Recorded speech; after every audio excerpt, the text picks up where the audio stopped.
Welcome. Welcome past Marathon Linux Edition. We're excited you could join us today for Callan Gorman's session, Essential Linux for the SQL Server DBA. This is past Marathon presentation number 6 of 6 and delivered to you by expert speakers in the past community. Since all the sessions are going to be recorded and posted online after the event, you'll receive an email letting you know when the recordings are available. I'm your moderator, Eric Peterson. I'm based in Atlanta. You may know me from Pago Utilities or Speaker Idol competition at PASS. And I have a few introductory slides before I hand over the reins to Kelly Lynn. All right, the first one here is, if you require technical assistance, please type your question into the question pane located at the right side of your screen, and someone will assist you. The question pane is also where you may ask questions throughout the presentation. Feel free to enter your questions at any time, and once we get to the Q&A portion of the session, I'll read the questions out loud to the speaker. If it's something that's quickly answerable or I already have information on, I may answer it for you. And by all means, say if I answer it wrong or you need some clarification. You can zoom in on the presentation content by using the zoom button located in the top of the presentation window. And at the end, there'll be a short evaluation session. Your feedback is very important to us, so please take a moment to complete it, and it'll appear in your web browser. We want to thank our sponsors. Thanks to presenting to SUSE for their continued support of this event. With their help, PASS is able to provide another exciting virtual web conference. SUSE and Microsoft have been working together for over 10 years. And over the past year, they've collaborated with the SQL Server team to bring us SQL Server 2017 on the SUSE Linux platform. Next slide. Next slide. There we go. The PASS Career Center is a new feature that we can connect you with your dream job and opportunity. You can utilize this resource to review posted jobs, create applications, post anonymous resumes, and more. Connect worldwide with a network of employers in multiple industries by visiting the web address up above, or type pass.org and careers into Google, and it will take you directly there. Next slide.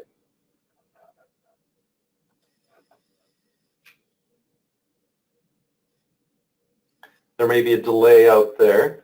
There we go. All right, so this past marathon presentation is presented by Callan Gorman.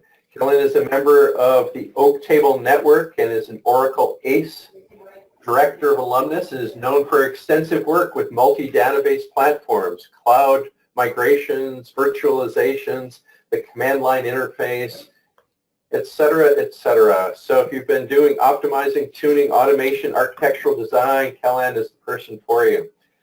Callan has spoken at numerous technical conferences for Oracle, and she spoke at PASS SQL Server this year.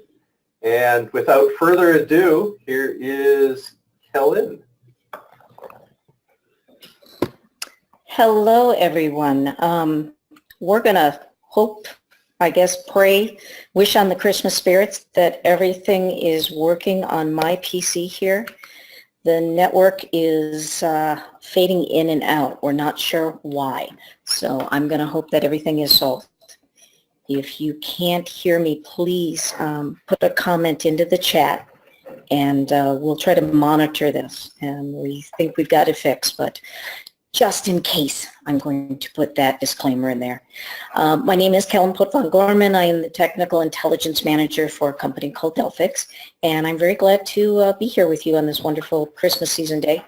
I have worked with Linux for, well, since its inception here. It was right around, I guess a little bit later. 1994 was the first time I was on it, and it came around in 1991. I'm sure you've heard a little bit about it as I've been watching these sessions go by today. But Linus Torvalds, as he's created back then, and he really wanted to name it FreeX, but it didn't happen. They decided it needed to be named Linux after him. He wasn't that thrilled with it. But with the GNU project and Richard Stallman, it became just this really incredible product that is just a combination of C libraries and compilers and debuggers and binary utilities. And many of those utilities, Oracle DBAs have been relying on for just, since we started using it with Oracle. What's interesting about it is that if you talk to many Oracle DBAs back when, even back when Red Hat came out, they were like, no, we'll never use Linux. We're HPUX people or AIX or Solaris. That was our go-to flavor of Unix. And now Linux is the thing. So don't feel that out of, kind of a fish out of water of saying that you're in the same world as we are. Now Linux is everything for Oracle DBAs, and it's starting to become everything for SQL Server 1s as well. And a lot of the utilities that I'm going to go over are very command line basic utilities that hopefully have not been reviewed much today. Like I said, I've been kind of watching the sessions, and being the last one up to bat, of course, you're left with what's left, but hopefully what I'm going to give you is going to have value to your day-to-day world. So one of the things that you're going to find out is that people will look at, a Linux environment, somebody who's worked in Windows, and I see this even from Oracle DBAs when they're putting Oracle on Windows, they feel like a fish out of water. And it doesn't have to be that way. Linux is an incredibly powerful OS, and without, people will say, well, I don't have that OS on there, how am I going to manage, or that GUI on there, how am I going to manage this? And the truth be told, it is actually quite powerful and easy to do. But knowing about those tools, knowing about those skill sets that are needed to manage it will make your life easier. So that's what we're going to kind of discuss today. And with this, we're going to deal with these system-level diagnostics. And, we'll talk about how important is CPU and memory. You're going to find where CPU was something and I/O was just where you centralized everything on the SQL Server side more so. You're going to look more at the processes in the network and how to trace things. We're not using trace flags. We're actually going to do full tracing on here. We're going to go into some other useful Linux diagnostic utilities and how not only to utilize them, but how to install them too. You're going to find with most of the Linux environments that I've worked with, even with the Docker containers, the free Docker image from Microsoft, that many of these tools aren't available. So having those quick commands to install them and make it easier for you, I tried to do that on these slides. I'm hoping that this will be kind of a living technical information deck that you can refer to and go forward and do your own support with it. So as we go forward, know that you're going to see some common commands and arguments that I will use with those commands. You'll see minus and an argument on here. These are cap sensitive. That's something to always know in the Unix world. You will see like numbers behind it. Two numbers usually. One will be the seconds between each interval, as well as the value for how many times to return it. Like minus H for help. Minus H, you'll hear a lot about man pages with Linux and Unix, but minus H is that help command, and it will give you more information about what to do with that. It will save you every time. Being able to remember what each one of the arguments are for each command, Oracle DBAs don't do this. You shouldn't have to either. So we'll start out with SAR. SAR is the System Activity Report. It provides a lot of information about all the different resource usage on a Linux machine. It's installed with the Systat utility, and if you want to install it because it's not already available, you can either use yum on some of the OS flavors with yum-y install Systat, or as you will do with like the Docker installation, you will do apt-get install Systat. There are a lot of different ways of utilizing this here. We're going to talk a little bit about like SAR minus W with context switches per second, total number of processes created per second. We'll look at the virtual memory, find out, are we swapping at all? Because swapping can be considered incredibly negative for any environment. But if the value is higher than the amount of RAM, it's considered significant use that we're going to want to troubleshoot.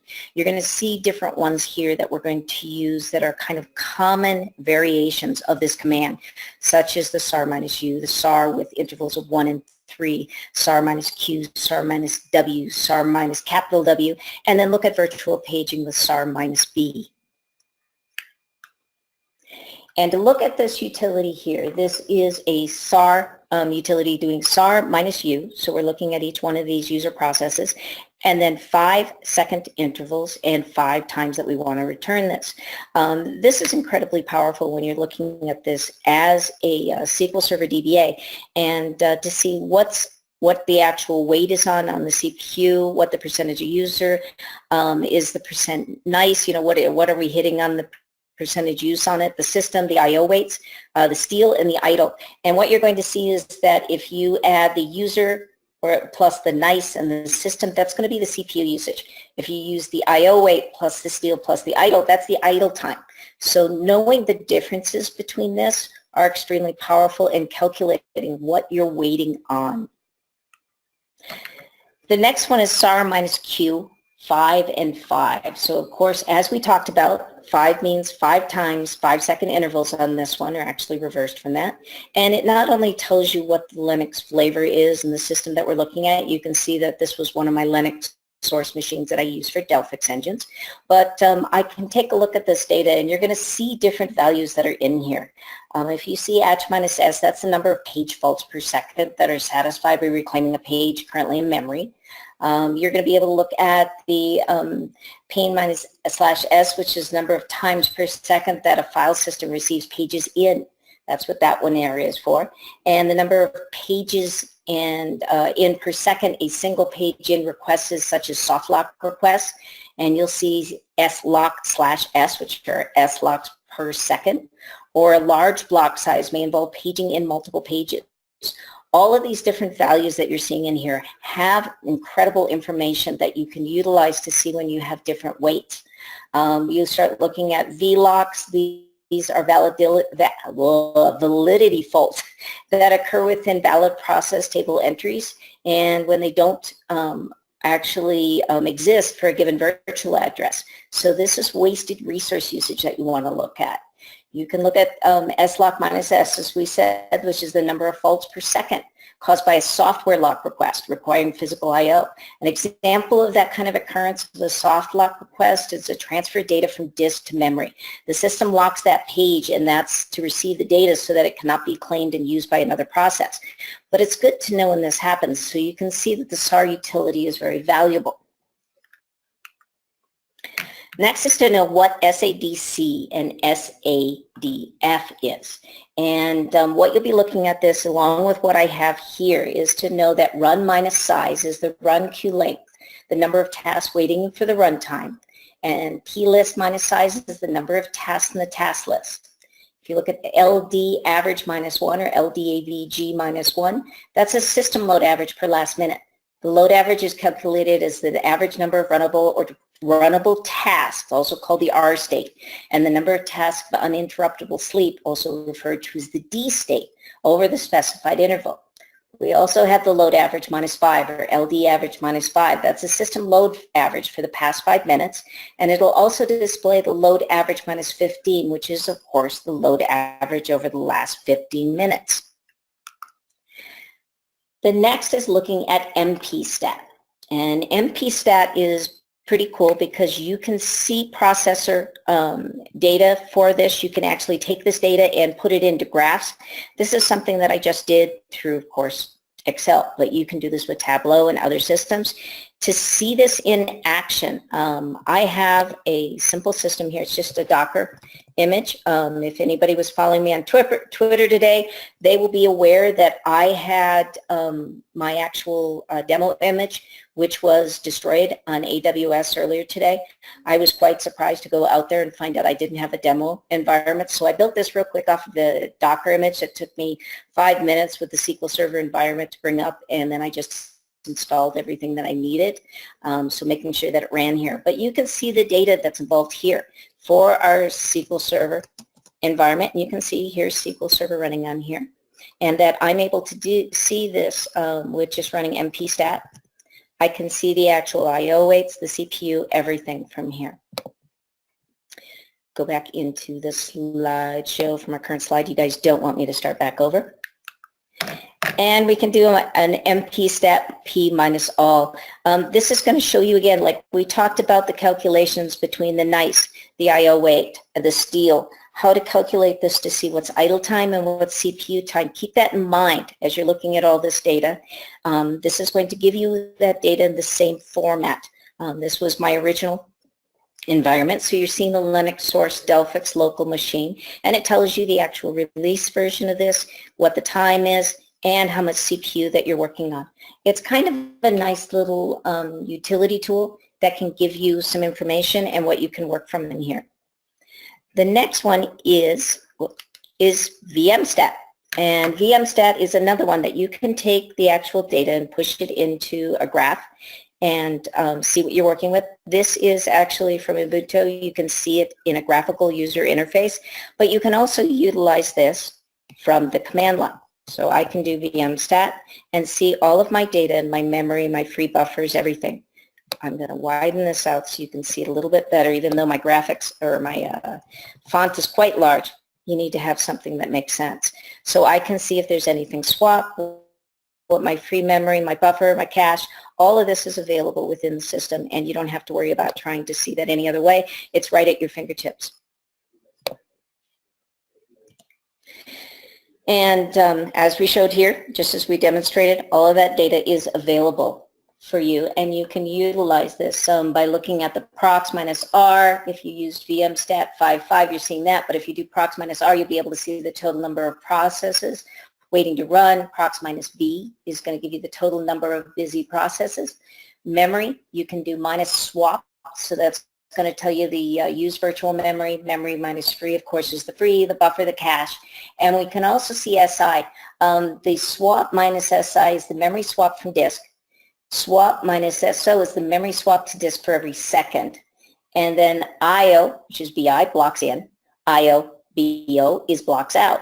And it tells you about the system in, the system CS, which are context switches.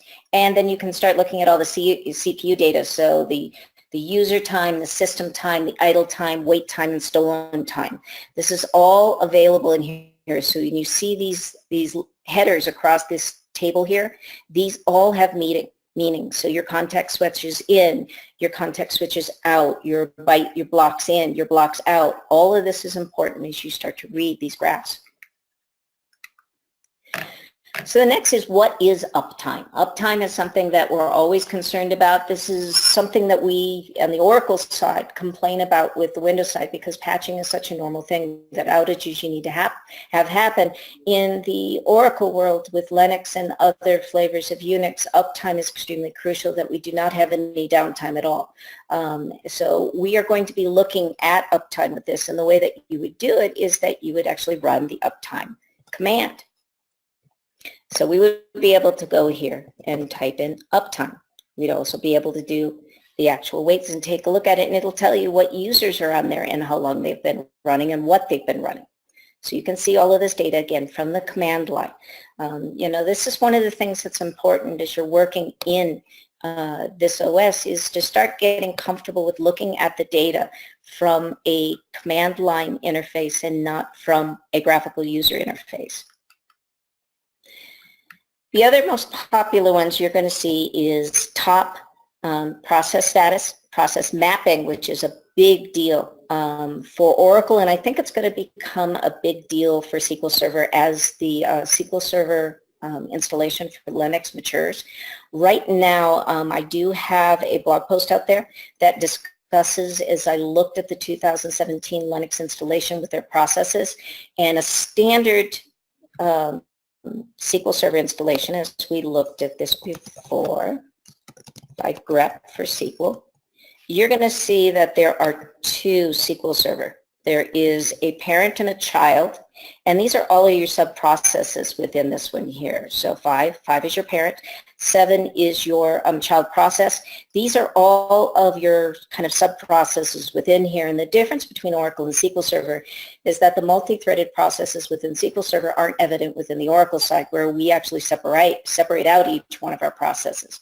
So our process monitor, our SMON, our redo logs, our log buffer, all of that, they have their own background processes that we can look at as a separate process within the system, and you can't do that within SQL Server. So if you're interested in how this appears and how to look at it within the database to tell each one of those multi-threaded processes, I did blog on that. So it's kind of an interesting way of looking at this and understanding the differences between them, and that's that blog link right there. And DStat, which is our disk stat statistics, and then NMON, which is kind of a color-coded environment to show you more information on your system. And with that, next is your top. Top is probably the most common utility that anybody within a Unix environment utilizes. We're going to look at our process, especially as you get more complicated with other applications and other installations for support structures and that for SQL Server. This is going to become a very long list, and you want to see what's going on to be able to quickly take a look and see what are your top running processes along with the CPU swap, I/O weights, things like that. This is very powerful. So top is probably the most common one. To get back out of this, we Control-C. And there we go, we're back out. Most people utilize this on a regular basis. From there is the PS utility. Many people have their favorites. I know I have a tendency to use PS minus EF, but you're going to see different ones where we're going to look at all these different ways and variations. You saw me just grep to bring down the results on there, so it just brought me back SQL Server stuff. You know, you can PS minus EF and grep for different information you're looking for, grep for a particular PID. You can grep for information and awk out that information and put it to a file. These are all commands that can be included into other pieces to provide data into screenshots, put them into files to notify people of different things. So PS is something that we utilize on a regular basis. You're going to see people that are going to utilize this and start in data for other reports in that. We're going to then look at advanced PS, where we can sort and tail this information. And this allows us to say, I want to sort this many number of processes and I want to tail it out, and I can write this to a file and keep this information. This is an easy homegrown top command versus using top itself, but it gives you just the information about the processes. It's not giving you the information about the actual CPU usage and some of the high level info there. From there, we can actually get a little bit more complicated. You can see here where I'm looking at the users for my memory consumption and everything else that's coming from these users, and I'm tailing it again so I can look at this information. It means that it's going to keep reviewing this info and keep updating it on a regular basis. And this is kind of a neat way to monitor your system and see what's going on. This consumption is being displayed right here in kilobytes, but of course we may be able to do that in a little bit larger pieces if you want. This is a good one to actually know and be able to use on a regular basis when you're trying to monitor your systems. And as I start to grep for information, as we talked about it, this example here is me PS minus EAF and grepping for jar. That is, of course, a Java process. What's interesting about this is it not only tells me what the user, the owner, how long it's been running, which of course for this example is October 18th. It tells me where it's coming from, which happened to be Apache Tomcat. And then I was able to do a PS EWW on that process. And what's interesting here, you'll see that it is running from the shell, which is bash. It's telling me that it's an X term for the terminal. It's the user is Delphix that's running it, the path for it, the home. It's telling me all these different informations, who the login is for it. This is very valuable for anyone who is trying to get more information about something that's running.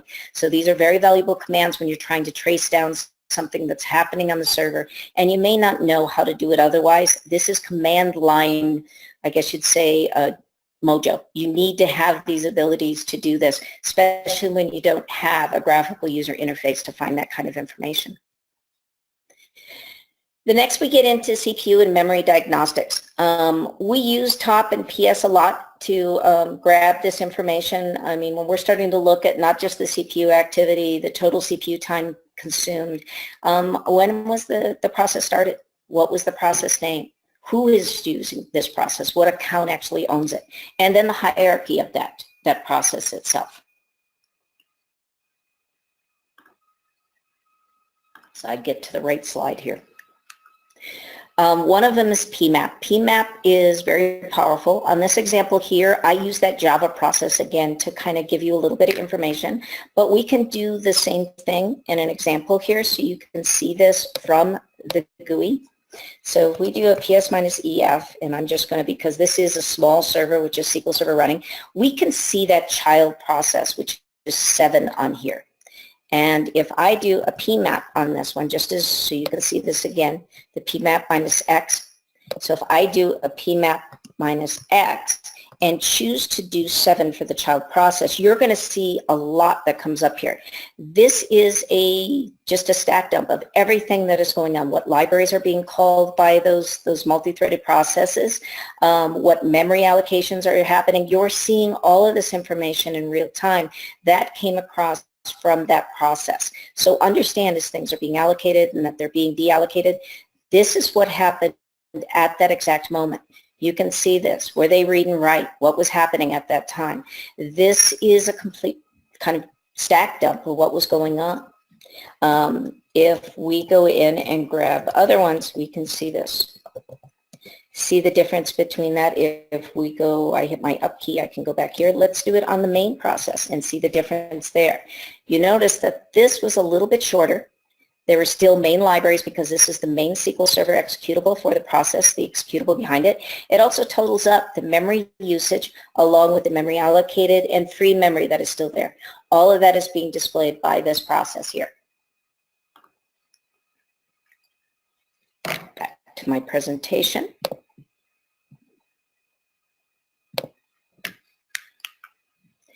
Next is fuser and LSOF utilities. These really give you a lot of information about file handles and everything else. As we start to work through here, you will see that you can go in and run an fuser command, and this happens to be a, go back to my slide here, this happens to be a system database file for an Oracle environment, but you could do the same for a SQL Server file, and it will not only show you the file, it'll show you how much space it's using, the actual processes that are, all the other processes that are allocating, or not allocating, but actually accessing this file. That's what all these numbers are. So I can then take that information in PS-EF and grep on those, and it'll tell me who they are. So you can see by this information, by this slide, that it was the recovery was doing this. We have an actual user, and then we have a memory process that's working against this. So all this information was allocated by these, and we could do this for each one of these. Any one of these PIDs could go out there and run, a PS-EF after getting the fuser information from here and run that on them. We can do the same for df-k, which will give us file information. We can take that, and after getting the file server, I can run an fuser on an actual directory and see what processes are accessing that directory at that time. So you can do the same kind of thing. Next is, what is DStat? Now, DStat is a pretty interesting little utility. It does monitor the CPU, the disk, that network activity. It is not something that is usually very commonly installed or, with the box coming out of it. So you may have to install it, and that means you either run a yum command or an apt-get. If you are not a super user, of course, you're not root, you're going to have to probably use a sudo command. So keep that in mind, you're super user. I know that you've heard that from somebody already, but you can run dstat. And you will see a very nice color-coded response of what is going on, how much is idle, how much CPU, how much user access you're using, how much read and write on I/O. You're going to see this here, and it's going to continue to result. Very similar to top, but it's all at the process level. It's all the disk stats for the system, so it's going to stay very closely on those disk information. And to get out of here, I can Control-C, and I'm completely out.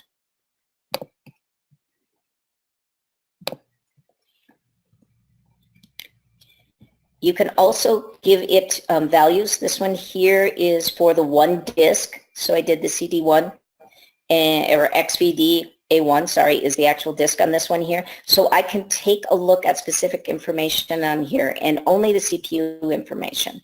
So if I were to do that on our environment here, I can do a df minus k, and we can see SDA1. And then you can see this guy here, the dstat command.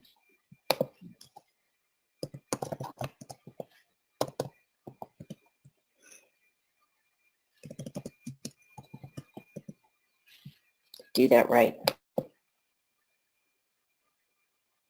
Minus D.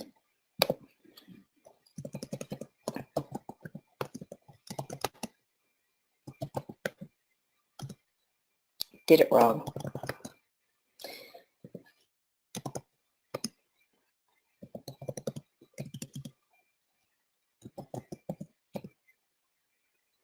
And then we get our values here.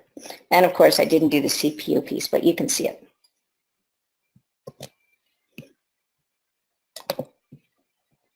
And back here. But it is highly customizable, and you do have a lot of different options for this, so it's worth doing it. I can look at just the disk reads and do dstat minus D, and it'll give me just those reads that are going on, the read and the writes. So I can look at all of that information specifically if I'm only interested in looking at that. The next is nmon. Nmon is another one that doesn't come preloaded into the system. It is also another one that you may have to use instead of a yum install. You can also use a apt-get install nmon, and it will give you that information. You can Q or Control-C out. I think those of us that have been around for a while, we have a tendency just to Control-C to make life easier for us. But you can come out here and do nmon. And then you have options. You see the CPU down there and memory. So if I want to do memory, there's my memory right there. And I can look at this information here. I can escape out of here.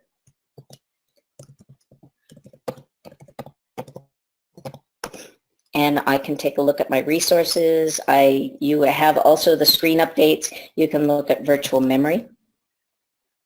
And it can collect the data on that. And you can see if there's any virtual memory, of course. There's a lot of page freeze on here, and it's refreshing on a regular basis. But, you know, this is a Docker image, so there's not going to be a lot going on it. And I can Control-C back out of that. But these are nice utilities to have available for you when you're actually working on a Linux environment. And that's what I'm hoping, is that all of these slides will be available for you to kind of work with it. Understand, you know, as you get these, you can have kind of a graphic user interface to notice that how this shows that the weights are 91%. So it actually fills out those W's and shows you that you have a visual on this. And for some people that can be really helpful. You know, a picture's worth 1,000 words. So you've got that already there. Nmon with memory. You can do this with just as we showed with the M, and notice that on some of these systems it will be a color installation. For the Docker, they're going to keep the memory down, so they actually remove the color on it. So that's why you're seeing a non-colored version for this. And we can also look at NFS. Now this is kind of cool. People don't get to look at the NFS data as often. And I think that's extremely important when we start looking at this. NFS isn't something that's as readily available when you start looking at your information here. So I don't think I have anything.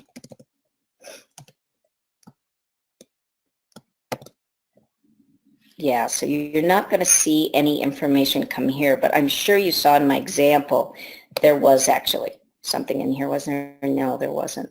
If you have an NFS mount, to be able to see this kind of information is extremely crucial. So this is a quick way to see it, is with this tool.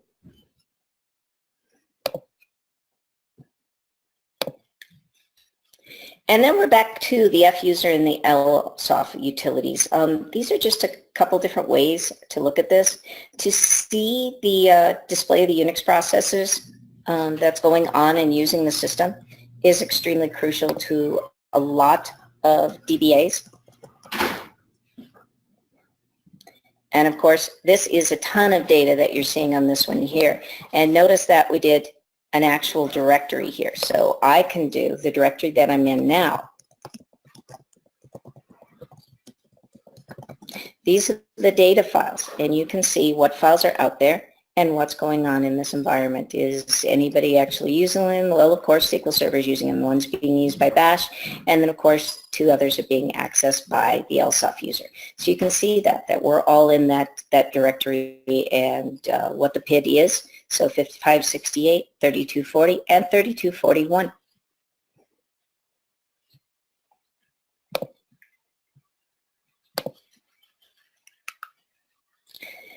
Next thing we'll talk about is network diagnostics. Network is a black box for a lot of DBA, especially on the Oracle side. We've felt this pain for a while now. Even our Oracle utilities often do not show us. And when we talk about our Oracle performance data like ASH and AWR, they don't give us a lot of information about our network diagnostic information. And so that we have this black box, we need to address it. And one of the ways we do that is with the tools that you're seeing on here. Not all these tools come installed. I've put some of the examples on here, how to run the apt-get install commands, and having them there will help you out. And I've tried to put them in some of the other slides too as we go along. One of them as we go through here is the ifconfig utility. And ifconfig is a common way of looking at our IP addresses. That's when most people are looking at it to see what's going on, who's connected, what our information and our transactional information, if any packets have been dropped. All of that is out here. And you'll see ifconfig -A is very, very common with anyone who's working with this. Next is netstat. Netstat displays those network connections, the routing tables, the interface statistics. Seeing those sockets are extremely important. And you have a verbose mode on this, so you can do a -V on it and see a little bit more info as you go along. And netstat is easy to run, which I will do here. And you can see the information that's coming through, who's established and connected with it, because this is a Docker container, of course. Looks a little bit different, but you can see the local host and the connectivity on this system.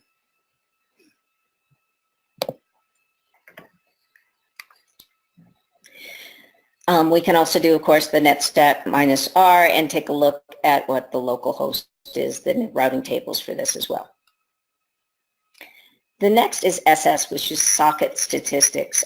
It's like netstat, and you would need to install this. So you would need to use your apt-get install IP route 2. And I tried to add that because you're going to find that some of these tools have different information that is required to actually run them. But as you notice that some of these values are returned very similarly, and you're going to find flavors that you like, just like I like Vim instead of Emacs or other editors. You're going to have something that you prefer. So this is one that you may prefer over netstat. You may prefer SS. So understand that and know that, when you have this different data that comes out, that it's more about what utility works for you as a DBA. It's pretty cool when you start working with each one of these and start feeling that, this is the right one for you. And know that each one of these, if you were to do SS minus help, you would be able to see these different arguments for this, such as the one like the SSLTP, and notice that here's my Java process that we were talking about earlier today. You can see all this information, and I can see that it's listening the user, which is 113.313. I can see it's a Java process. I can see sub-processes along with any kind of access ports that are running to. The next is the ping utility. This is kind of cool to start take a look, just a simple test to see, can I get out to something, and are these packets actually going around robin and getting data back? Is there any packet loss? Tells you the actual time that it took to do them. This again is a Docker container that I'm looking at when I'm working with this. But, having this ability to just do a ping minus C. And we will also use Amazon. And it gives us the information back and returns and tells me, was there any packet loss? What was the response time? Everything was good on here. So I know that that can be eliminated from the challenges that I may be experiencing at that moment. Next, we can discuss tracer route. So again, this is another one. May have to install it on the system. Again, it's a flavor thing. You do apt-get, you can do the run, but it will give you very similar information when we do trace route. So if I were to do this one here,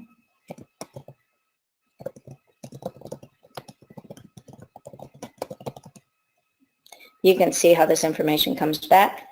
And what's interesting is that it's going to trace it all the way through and tell me what happened, if there were any losses, and it tells me there were 30 hops max. So it could go through and tell me how many it's going to go through. It will trace it through, and I quit before it went through, but you get the idea on this one, how this works.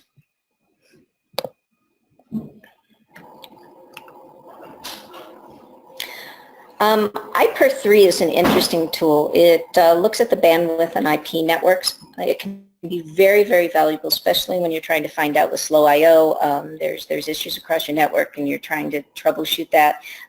You can see this information here where we do the server A and the server B and take a look at it from the actual pinging, and it will go through, and it's an executable that has to be installed on both of them, both servers, for it to ping between them and tell you what kind of slowness that you may have to deal with, what buffers, what timings are going on. All of that information is connected within.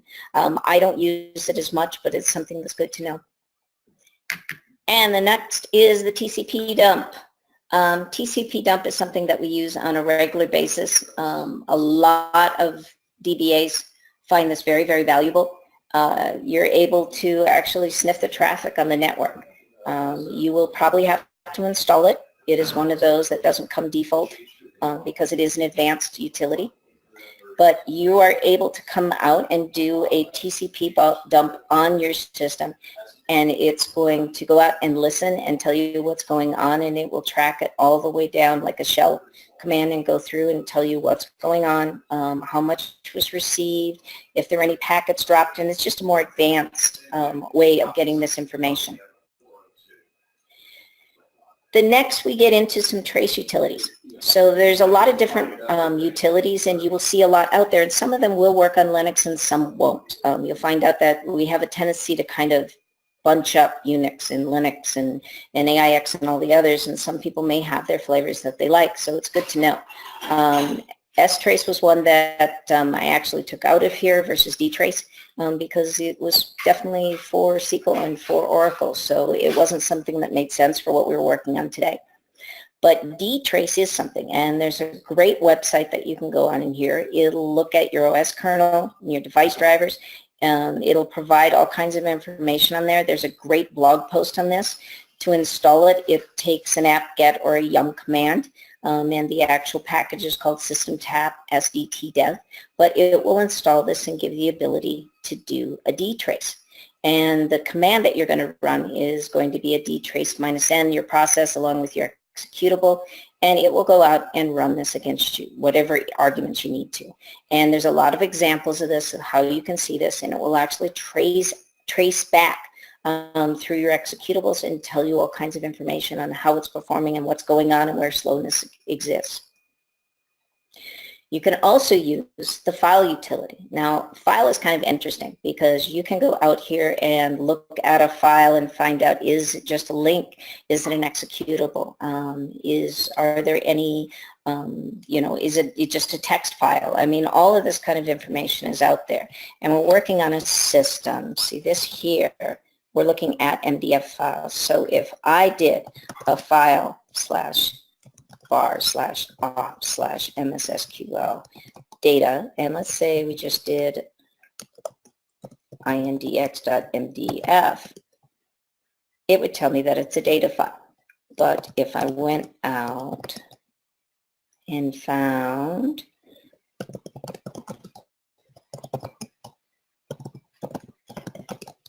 see if we can find something else that we can run this against. See, we'll do file, and I'm not going to type this time because I feel like being lazy right now.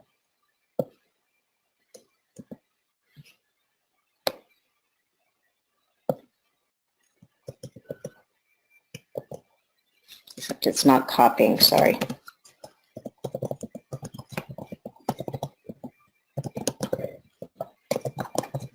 We're going to do this shell script. And it tells you, born again shell, so it's a bash shell script. It's ASCII text executable. So it tells you a little bit of information about each one of these. If I did files /op/mssql/bin/SQL server, it would tell me exactly what it is, a 64-bit shared object. It tells me the version, what it is, and that it is the Linux executable. So that's all out there. So understand, this file can be a very powerful command for you to give you information about different items that are out there that you're working with, different files. Next is find mount. This is a pretty cool tool because it gives you a directory tree structure. It's another one that has to be installed. And to show it to you,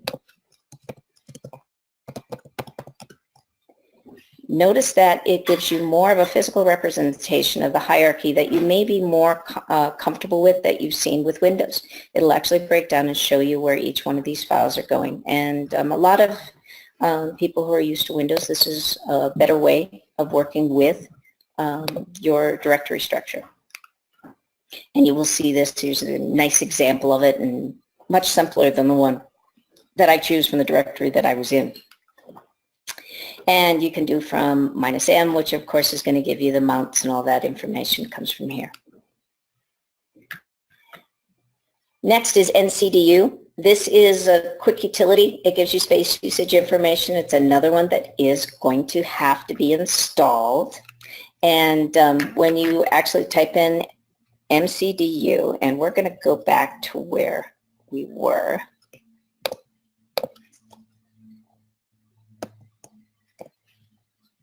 Grab something real quick here.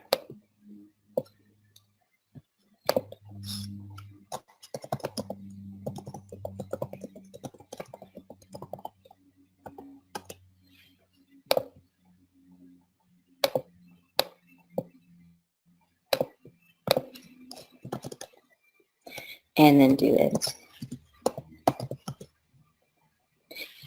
Here are all of our data files, and it gives us a nice graphic showing us each one of the size of the files, the amount of space they're using, the way it is displayed in a graph presentation, along with the files themselves. This can be very helpful if you're trying to get information on a directory, what is using the most space in that directory, because it's going to be in a descending order, and you'd be able to collect that very quickly, and you can see all the totals down here. It's a very nice graphical user interface on this, and that is NCDU for that one. So, in summary, these utilities are your friends. You won't feel like you're missing out if you don't have that graphical user interface. I do have a blog post where I talk about putting in the Linux and SUSE installations for the graphical user interface. If you do feel you need those, I do have blog posts on them. But the DBA, it's extremely important for you that you can do this from the graphical user interface as well as the command line. And these command line utilities are there to help you.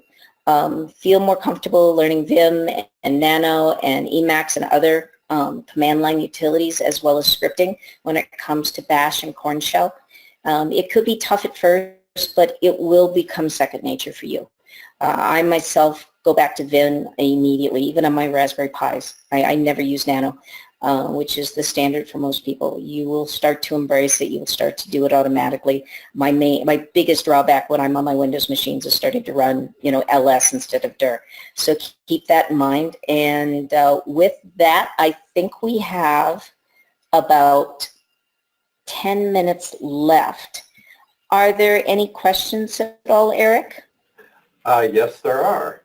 The first one is the uptime for the OS or SQL Server? It is for the OS. It is not for SQL Server. Correct. Great. And do you find that Oracle DBAs are more comfortable with sysadmin tools and tasks than SQL DBAs?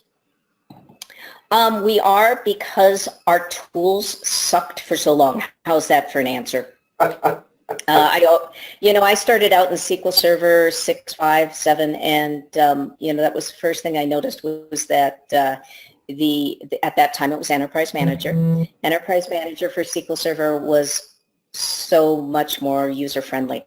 We started using DB Artisan for Oracle to try to help us out as I was learning. And I had never been on databases before, and it was just much easier to learn SQL Server. The job scheduler, of course, with the agent was much better, much more advanced, the jobs in SQL Server. And that's something that Oracle had to come, embrace. And even when I started working for Enterprise Manager with Oracle, the thing that drew them to me was that I was the command line DBA that advocated for graphical user interface tools to make it easier for everyone. Many of the DBAs I worked with that loved my shell script said, I don't want to be troubleshooting them at 3 a.m. So recognizing that you need to know both. Great. Next question is, how do you check for pending updates on the OS software security side? Well, actually running an update is pretty easy. You can do apt-get minus update and apt-get minus install and install those. You're not looking at downtimes on them. So I run that all the time. I ran it today as I was building out this image. As I stated, my demo disappeared. So that was the first thing I did before I ran my installations. Is I did it at the OS level and updated those, and you can see that with your version, and you can run an update information and get that information from there. Okay, another one just popped up from Todd. For Windows, we usually have to enable instant file initialization and perform volume maintenance tasks. Is there a matrix of similar setup or best practices for the Linux world? I haven't seen one that's come out for SQL Server and that you need to do that. We have a separate challenge. On the Oracle side, of course, most people use ASM, which is a volume manager for us. And that does have maintenance on it. You have to rebalance that. If you use Veritas pieces within it, Veritas Volume Manager, you're going to have to manage that. For Linux itself, no, we're not doing that so much. It is pretty self-managing. It takes care of itself.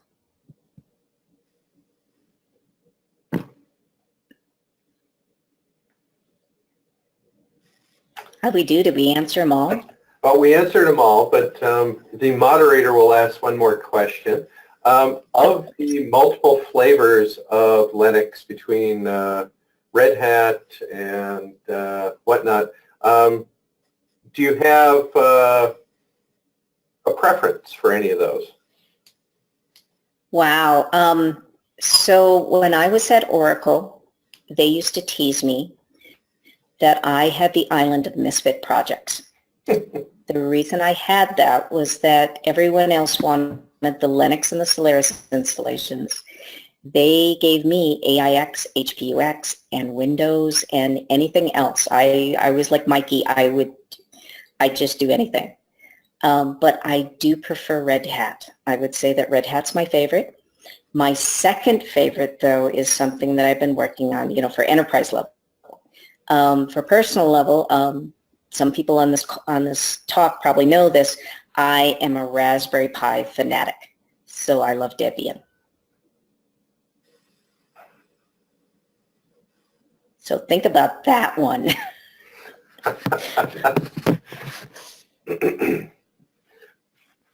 Well, the underlying infrastructure for the Mac OS is the Unix operating system. It is. I have a Mac sitting here to my left, and I've got my Windows Surface Pro 4 on my lap. I'm one of those that I use both. I have preferences. I love my Surface Pro 4 to death. I also love the OS on the Mac, and I can open up and just run from, Vim from the command line, from the terminal. There's definitely benefits to it.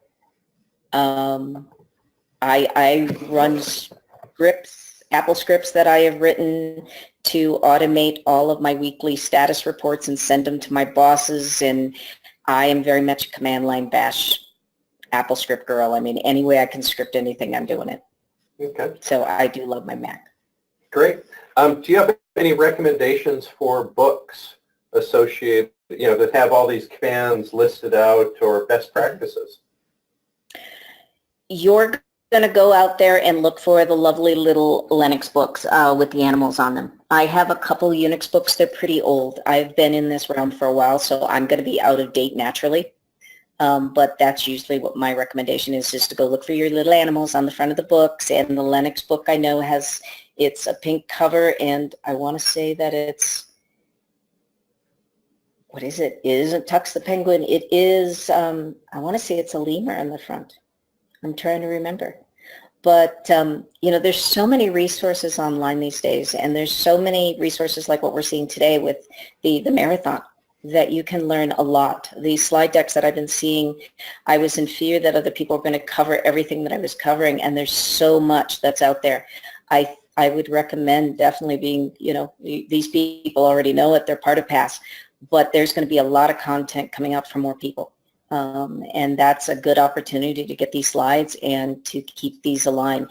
You're not expected to memorize all this. You shouldn't. There's too much for us to memorize, and our world is getting wider and wider as we speak. We're expected to learn DevOps, and we're expected to learn, BI and applications and data science and everything else. I mean, I'm doing big data conferences even. I mean, you recognize that we do need this reference material. So if you're learning it, blog about it, because you'll find you refer to your own blog more than anybody else, and start looking at other people's blogs and look at other people's sites. And that's the best way to learn. Well, as a ex-Unix admin, and not being one in the Unix world for 20 years, this was very insightful, and it's kind of like Back to the Future for me. I think that's the last of the questions, and we have another minute or two here if anyone wants to offer any.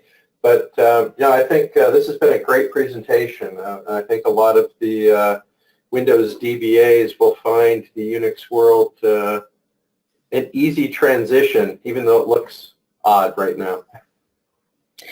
I have always been one that I enjoyed installing Oracle on Windows, as well as running SQL Server. It was a challenge for me when people would say, Oracle is running our database or our website faster. I did have that opportunity to have a SQL Server running on Windows, and we had quite the race. The SQL Server environment beat out the Oracle environment many times, to the Windows admin thrill. He was absolutely thrilled by that. But it was changing the mindset, and that's what's going to happen for the SQL Server DBAs as they learn Linux. It's a change of mindset. Great point.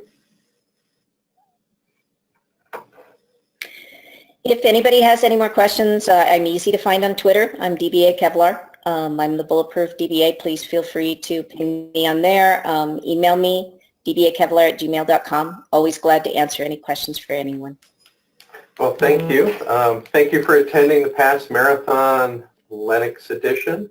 It's a wrap. If you missed the session or you want to rewatch your favorite one, the recordings of the event will be available in the past.org Learning Center a week from now. So thanks, everybody. Thank you. Merry Christmas, everyone.